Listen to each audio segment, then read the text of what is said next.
Madam Olaya, we came as soon as we heard na nakauwi na pala kayo. Parang ngayon nga lang kami nakahinga ng maluwag nitong si Amy kasi sobra kaming nag-alala sa inyo.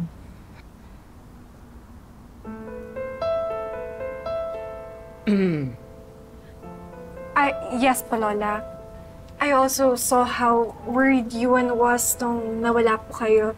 That's why I did everything I could to be there for him always.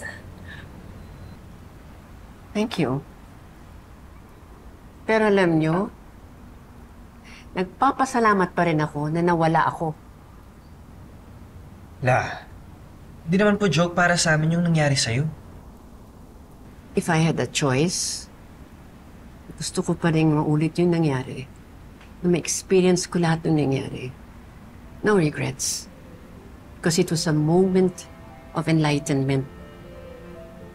I was reminded of who I am. Ulalo kayo dyan! Bagong hango po! Mainit pa! Malaman! Pares! Pares! Pares kayo dyan! Hindi ko alam na meron kong ganyang ka-serious na plano. Nahihit mo ba yung goal mo? Pagdating po kasi sa revenue at financial projections, ang motto ko po is to be hopeful. Meron po akong rule sa sarili ko na kapag may masakit at malungkot na nangyari sa akin, okay lang umiyak ng todo-todo. Pero, dapat isang bagsakan lang. Tapos, move on na. Fight na ulit.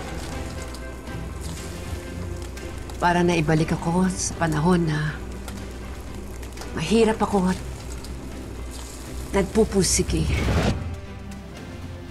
Mga panahon na I was just trying my best para umunlad sa buhay ko.